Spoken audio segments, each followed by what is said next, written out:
Welcome to special analysis. నేను రమా మండవ. ఈరోజు అనాలిసిస్లో భాగంగా మనం తీసుకోబోతున్న టాపిక్ ఏంటంటే జగన్ షర్మిల ఒకే వేదిక మీదకి రాబోతున్నారా?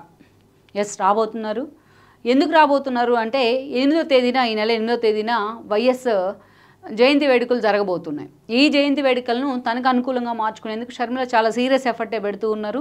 బట్ ఇదే సమయంలో జగన్మోహన్ రెడ్డి కూడా ఆయన ఈ రోజున ఓటమి పాలై కేవలం 11 సీట్లకే పరిమితమై ఆయన ఏం చేయాలో పాలుపోని పరిస్థితుల్లో ఉన్నారు. తన పార్టీని తిరిగి ఎలా రివోక్ చేసుకోవాలి, ఎలా జనంలోకి వెళ్ళాలి అనేది ఒక ఆయువు అయితే దొరకట్లేదు, ఆయనకు ఒక బేస్ దొరకట్లేదు. ఈ రోజున ఆ స్థాయిలో డిఫెన్స్లో ఉంది పార్టీ కూడా. అందుకే జగన్మోహన్ రెడ్డి ఒకసారి హిమాలయాలకు వెళ్తానని మాట్లాడతారు, మరోసారి వెళ్ళే వాళ్ళని ఎంతవరకు ఆపుదామని మాట్లాడతారు, ఇంకోసారి మళ్ళీ తిరిగి ఫైట్ చేద్దామంటూ కూడా ఈరోజు ఇచ్చిన స్టేట్మెంట్కి, ఈరోజు ఈవినింగ్ ఇచ్చే స్టేట్మెంట్కి పెద్ద అసలు జమీన్ ఆస్మాన్ ఫరక్ ఉన్నట్టుగా కూడా ఆయన మాట్లాడుతున్నారు. నేతలందరికీ కూడా అసలు జగన్మోహన్ రెడ్డి స్ట్రాటజీ ఏంటి, ఆయన ఏం చేయబోతున్నారు అనేది అర్థం కాక ఈరోజు వాళ్ళు తలనొప్పి పుడుతున్న పరిస్థితి అయితే ఉంది. అందుకే వైఎస్ జయంతి అనేది ఈరోజు తనకు అనుకూలంగా ఎలా మార్చుకోవాలని కూడా జగన్మోహన్ రెడ్డి ఆలోచన చేస్తున్నారు. అదే రోజున తన తండ్రి పేరుతోని ఒక మీటింగ్ పెట్టో లేకపోతే ఏదో ఒక వేదిక ఏర్పాటు చేసి పార్టీలో గెలిచిన ఓటమి పాలైన నేతలందరినీ పిలిచి పూర్తి స్థాయిలో పార్టీని ఎలా ముందుకు తీసుకెళ్లాలి అనే అంశం మీద ఒక మెసేజ్ ఇచ్చే ప్రయత్నం చేద్దామనే ఆలోచనలో కూడా జగన్మోహన్ రెడ్డి ఉన్నారు. ఒకవైపున ఇక్కడ జగన్మోహన్ రెడ్డికి నిజంగానే ఒక ఛాలెంజ్, రేపటి భవిష్యత్తు అనేది ఈరోజు కూటమి అధికారంలో ఉంది. నిన్నటిదాకా తనని ప్యాంపర్ చేసిన బీజేపీ కూడా ఈ రోజున టీడీపీతో పొత్తులోనే గవర్నమెంట్ను ఫామ్ చేసింది. కేంద్రం నుంచి ఆ స్థాయిలో తనకి సపోర్ట్ ఇచ్చే పార్టీ కూడా లేదు. అలా అని బీజేపీని పక్కన పెట్టి కాంగ్రెస్ వైపు చూద్దామా అంటే ఈరోజు బీజేపీ ఎక్కడ తన కేసుల విషయంలో తను పుల్ చేస్తుందా అనేది జగన్మోహన్ రెడ్డి ఆందోళనకు కారణం. అందుకే ఏమీ దిక్కుతోచని పరిస్థితుల్లో ఈరోజు తన తండ్రి జయంతిని తనకు అనుకూలంగా వాడుకోవాలనే ఆలోచనలో జగన్మోహన్ రెడ్డి ఉన్నారు. ఈ క్రమంలోనే ఆ రోజున ఒక మీటింగ్ పెట్టేందుకో లేకపోతే ఇడుపులపై వేదికగా తన పార్టీ క్యాడర్తోని, పార్టీ నేతలతోని భేటీ అయ్యేందుకే జగన్మోహన్ రెడ్డి ఒక ప్రయత్నం చేయబోతున్నారు. ఇక ఆయనకు ఒక ఛాలెంజ్ అనుకోవాలి రేపు రాబోయే భవిష్యత్తు. అదే సమయంలో ఇక్కడ షర్మిలాను చూసినట్లయితే కూడా షర్మిలాకి నిజంగా ఇంకా పెద్ద ఛాలెంజే. ఎందుకంటే మొన్నటి ఎన్నికల కంటే ముందు ఆమె తెలంగాణలో పార్టీ కానీ తాను సెల్ఫ్గా ఎస్టాబ్లిష్ అయ్యారు, కానీ తన పార్టీని ఎక్కడా కూడా ఆమె జనంలోకి తీసుకెళ్ళకపోయారు. ఈ క్రమంలోనే తెలంగాణ ఎన్నికల సమయంలో ఆ స్థాయిలో ఆమె పెర్ఫామ్ చేయలేకపోయినారు. అందుకే ఆ రోజు కాంగ్రెస్కే మద్దతు ప్రకటించారు. ఆమె తెలంగాణలో ఎస్టాబ్లిష్ అవుదామన్నా, ఏదో పదవులు తీసుకుంటామన్నా ఆ రోజు కాంగ్రెస్ అధిష్టానం ఆమెను ఏపీ వైపు మళ్లించింది. తెలంగాణ ఎన్నికలు అయిపోయి కాంగ్రెస్ అధికారంలోకి వచ్చిన తర్వాత షర్మిల ఏపీకి వచ్చున్నారు. అంటే తన పార్టీని విలీనం చేశారు. ప్రతిగా ఆమెకు పీసీసీ పదవి లభించింది. కడప నుంచి కూడా ఆమె పోటీ చేశారు. ఆమె ఒక్కతే కాదు, చాలా చోట్ల షర్మిల తన పార్టీ అభ్యర్థులను కూడా, కాంగ్రెస్ తరపున అభ్యర్థులను కూడా నిలబెట్టారు. బట్ విభజన చేసిన గాయం ఇంకా ఏపీ ప్రజల మనసులో ఉంది. ఆ గాయాన్ని మర్చిపోలేని పరిస్థితుల్లో మొన్నటి ఎన్నికల్లో షర్మిల కూడా ఓడిపోయిన పరిస్థితి. అది ఎగ్జాంపుల్ అనుకోవాలి. యాక్చువల్గా కడప నుంచి టీడీపీ తరపున, అటు కూటమి తరపున భూపేష్ రెడ్డి పోటీ చేస్తున్నారు, ఇటు వైసీపీ నుంచి అవినాష్ రెడ్డి పోటీ చేస్తున్నారు. ఓట్ల చీలికైనా షర్మిలకు ప్రచారానికో ఆమెకో లబ్ధి చేకూరుతుందని అందరూ అనుకున్నప్పటికీ అసలు బట్ పూర్తి ఉల్టాగా వచ్చే అక్కడ రిజల్ట్ అవినాష్ రెడ్డి ఎంపీగా మరోసారి గెలవడం జరిగింది. ఈ వీడియో మీకు నచ్చినట్లయితే please share, like and subscribe R24 Telugu. ఇక సరే, తన పార్టీతో తరపున మిగిలిన చోట అభ్యర్థుల సంగతి, డిపాజిట్లు కోల్పోయిన సంగతి ఎలా ఉన్నా ఇప్పుడు తన పదవికి గణం రాబోతోంది అనేది ఒక చర్చ పార్టీలో. ఎందుకంటే అంతగా షర్మిల పెర్ఫామ్ చేయలేకపోయారు అనేది ఒక చర్చ. ఒక ఆమె ప్రత్యర్థులు అయితే ఈ చర్చని తెర మీదకి తీసుకొచ్చారు. హైకమాండ్ మనసులోనూ రాహుల్ గాంధీ మనసులో ఏముందా అనే అంశం మనం పక్కన పెడితే, అందుకే షర్మిలకు రాబోయే రోజులు కూడా చాలా కీలకం కాబోతున్నాయి. నిన్నటిదాకా షర్మిలకు ఒక ప్రత్యర్థి ఉన్నారు. జగన్మోహన్ రెడ్డి రూపంలో. జగన్మోహన్ రెడ్డి అధికారంలో ఉన్నారు కాబట్టి ఆయన టాప్ టు బాటమ్ టార్గెట్ చేస్తూ వచ్చారు. వివేకానంద రెడ్డి మర్డర్ కేసులో తాడేపల్లి ప్యాలెస్ కూసాలు కూడా కదిలించే ప్రయత్నం చేశారు సునీతతో కలిసి. అలా జగన్మోహన్ రెడ్డి ఫెయిల్యూర్స్ను, తనను ఎందుకు జగన్మోహన్ రెడ్డి తల్లిని, చెల్లిని, తన అమ్మని, తనను రోడ్డును పడేశారనే విషయాన్ని ఎప్పటికప్పుడు అరటికాయ ఒలిచి చేతిలో పెట్టినంతగా షర్మిల పూర్తిగా జనం ముందు ఎక్స్పోజ్ చేసే ప్రయత్నం చేశారు.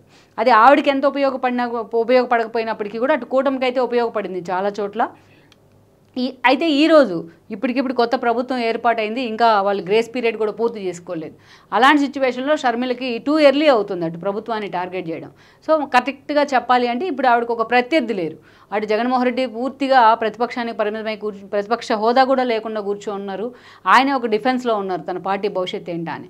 అలాంటి జగన్ని టార్గెట్ చేస్తే మరింత సానుభూతి పెరిగే అవకాశం ఉంటుంది.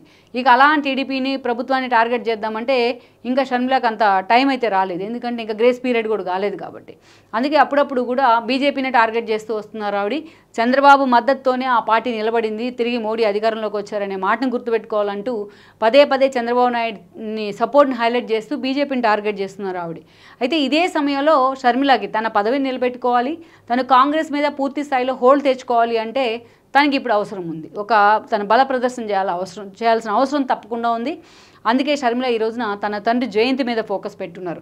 అందుకే ఆవిడ తన తండ్రి జయంతిని చాలా గ్రాండ్గా నిర్వహించేందుకు, అది కాంగ్రెస్ పార్టీకి అనుకూలంగా ఆమె అటువైపుగా అందరినీ పుల్ చేసేందుకు కూడా ప్రయత్నం చేస్తున్నారు. ఇప్పటికే రేవంత్ రెడ్డిని కలిశారు, డిప్యూటీ సీఎం మల్లుని కలిశారు, బట్టి విక్రమార్కని కలిశారు. అండ్ దాన్ని ఈరోజు చూసినట్లయితే డీకే శివకుమార్ని కూడా కలిసి తన తండ్రి జయంతి వేడుకలకు ఆమె ఆహ్వానించడం జరిగింది. అయితే జయంతి వేడుకలు కేంద్రంగా ఒక సభ నిర్వహించి అటు కాంగ్రెస్ నేతలందరినీ, చాలామంది వైఎస్ఆర్సీపీకి వెళ్ళిన కాంగ్రెస్ నేతల్ని, ఇప్పుడు ఓడిపోయిన నేతలందరినీ కూడా తన తండ్రి అనుచరులు, అన్నాయిలని పేరు నేతల్ని తన వైపు లాగే ప్రయత్నం అయితే ఒకటి చేస్తున్నారు షర్మిల.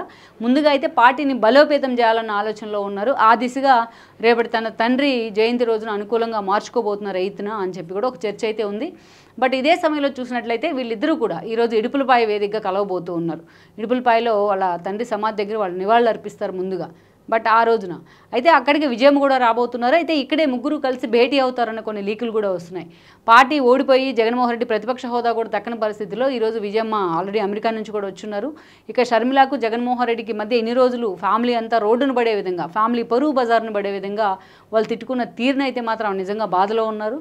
అందుకే దానికి ఫుల్ స్టాప్ పెట్టే విధంగా అటు కేవీపీ లాంటి వాళ్ళతో, ఇటు డీకే లాంటి వాళ్ళతో ఆమె సమన్వయం చేసే ప్రయత్నం చేస్తున్నారు ఇద్దరి మధ్య అనే చర్చ అయితే ఒక 10 రోజులుగా నడుస్తుంది.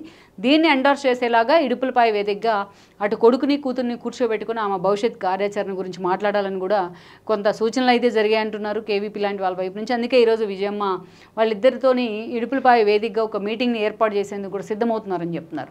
సో ఇష్యూస్ పరంగా పార్టీలు వేరైనా మిగతా విషయాల్లో ఒకరి మీద ఒకరు విమర్శలు చేసుకోకుండా అన్నిటికీ ఫుల్ స్టాప్ పెట్టే విధంగా ఉండాలి అనేది విజయమ్మ ఆకాంక్ష అని కూడా చెప్తున్నారు. అందుకే ఈ రోజున వీళ్ళిద్దరి భేటీ అయితే వైఎస్ జయంతి వేడుకగా అయితే జరగబోతోంది. లెట్స్ సీ మరి ఈ భేటీ తర్వాత అన్నా చెల్లెలు ఇద్దరి మధ్య ఉన్న వైరం ఏ మలుపు తిరుగుతుంది, వీళ్ళిద్దరి రాజకీయ భవిష్యత్తు ఎటువైపు తిరుగుతుంది అనేది కూడా మనం చూడాల్సి ఉంది. అయితే జయంతి వేడుకలు కేంద్రంగా ఒక సభ నిర్వహించి అటు కాంగ్రెస్ నేతలందరినీ, చాలామంది వైఎస్ఆర్సీపీకి వెళ్ళిన కాంగ్రెస్ నేతల్ని, ఇప్పుడు ఓడిపోయిన నేతలందరినీ కూడా తన తండ్రి అనుచరులు, అన్నాయిలని పేరు నేతల్ని తన వైపు లాగే ప్రయత్నం అయితే ఒకటి చేస్తున్నారు షర్మిల.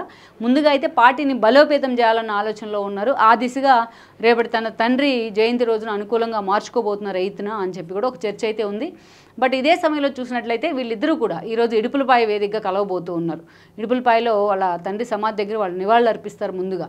బట్ ఆ రోజున అయితే అక్కడికి విజయం కూడా రాబోతున్నారు. అయితే ఇక్కడే ముగ్గురు కలిసి భేటీ అవుతారన్న కొన్ని లీకులు కూడా వస్తున్నాయి. పార్టీ ఓడిపోయి జగన్మోహన్ రెడ్డి ప్రతిపక్ష హోదా కూడా దక్కని పరిస్థితిలో ఈరోజు విజయమ్మ ఆల్రెడీ అమెరికా నుంచి కూడా వచ్చున్నారు.